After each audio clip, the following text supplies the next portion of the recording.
देखिए, आज का जो पेपर है ये कक्षा 10 का है और संस्कृत का है, जो कि मैं आपको पहले ही प्रोवाइड करा रहा हूँ। और ये जो पैटर्न आएगा सेम पैटर्न आएगा, ठीक है। और इन्हीं पाठों से संबंधित क्वेश्चन भी आएंगे, तो आप इसको एक बार रीड कर लीजिए, ठीक है। और आपका जो अंक है, अंक जैसे आपका 80 नंबर का दे रखा है, लेकिन इसकी मात्रा घटा दी गई है, क्योंकि ये जो पेपर है ये 70% के हिसाब से है। पहले जो गवर्नमेंट ने 70% किया था उसके हिसाब से 70% है, लेकिन बाद में गवर्नमेंट ने जैसे 60% किया है, ठीक है। और उस 60% के हिसाब से आपको इसका मिलेगा।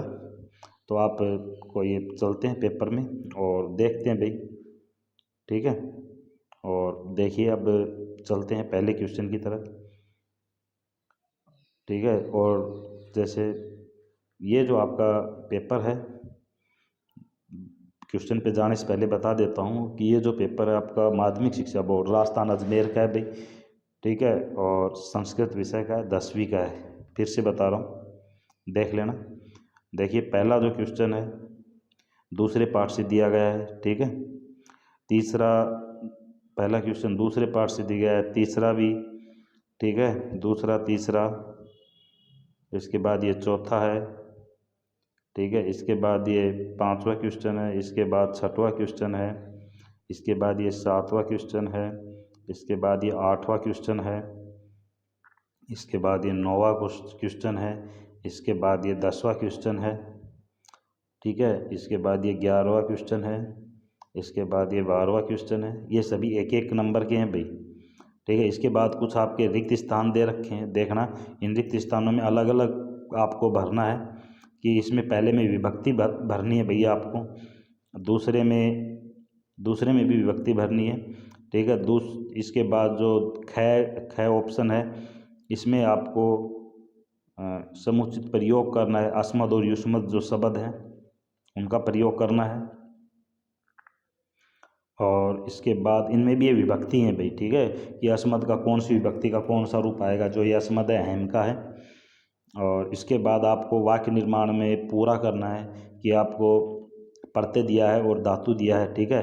और प्रत्यय और धातु मिला के आपको क्या करना है, ये सभी आपकी पाठ्य पुस्तक के प्रश्न है, एक बार देख लीजिए। इसके बाद आपका है भाई,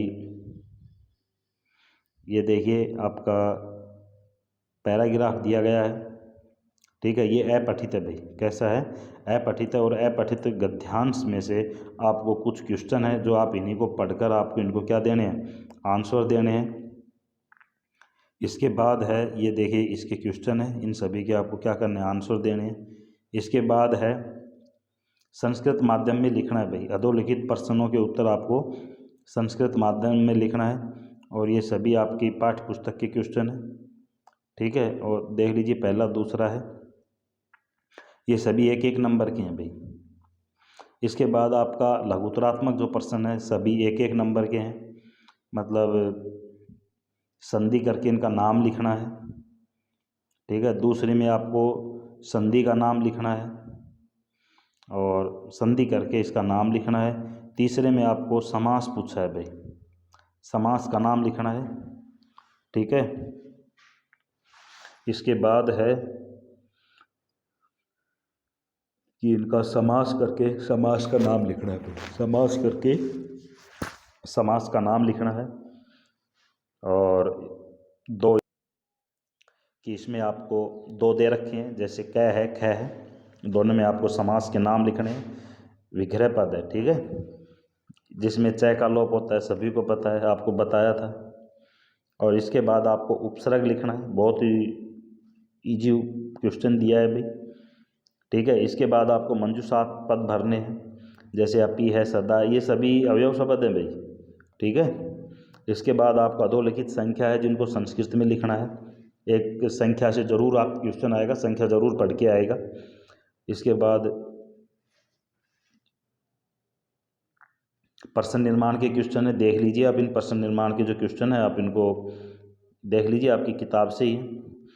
और इसके बाद आपको एक श्लोक दिया गया है, ये श्लोक दिया गया है और इस श्लोक में आपको क्या करना है, अन्वय करना है, यानी कि इसका अनुवाद अन्वय करना है, यानी कि संस्कृत के अंदर इसकी व्याख्या जिसको बोलते हैं, ठीक है। अन्वय लिखना है कि इसका सारांश क्या है भाई, ठीक है। अधोलिखित शुद्ध कृत्वा लिखित, मतलब ये जो शब्द हैं इनको आपको शुद्ध करके लिखना है। अब जो ये शब्द दिए हैं अशुद्धि हैं, यानी कि शब्द शुद्धि जिसको कहते हैं, वो क्वेश्चन दिया गया है।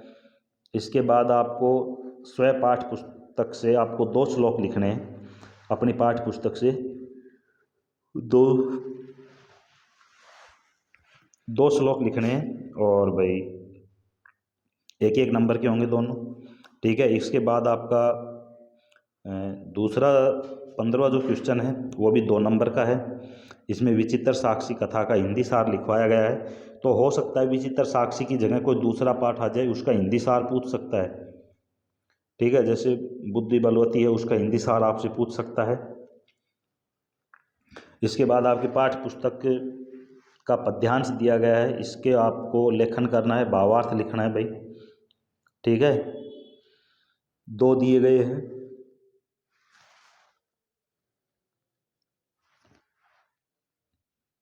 दो दिए गए हैं, 2 में से एक का आपको अनुवाद करना है, ठीक है। इसके बाद देखिए अगला जो है ये 17वां क्वेश्चन है, और ये आपके पाठ से ही है। इसका सह प्रसंग आपको हिंदी, यानी कि सह प्रसंग आपको इसकी व्याख्या करनी है, और वो भी हिंदी में करनी है, ठीक है। इसके क्या करनी है, हिंदी में व्याख्या करनी है। ये दूसरे पाठ से, ये भी दूसरे पाठ से ही है।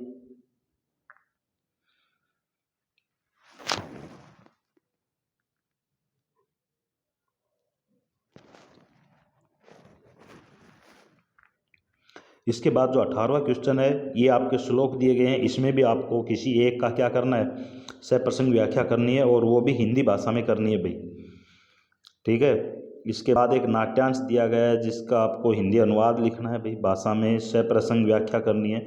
3 व्याख्या यहाँ पे दी गई हैं, हो सकता है 1 या 2 व्याख्या आपसे ज़रूर पूछेगा, क्योंकि सिलेबस घटा दिया गया है, उसकी वजह से 1-2 व्याख्या ज़रूर आएगी। और ये आपको 6 वाक्य दिए हैं, ये कहानी है, इसको आपको क्रम से करना है भाई। पहले क्या काम हुआ था, फिर क्या हुआ था, इस तरीके से आपको क्रम संयोजन करना है इनका।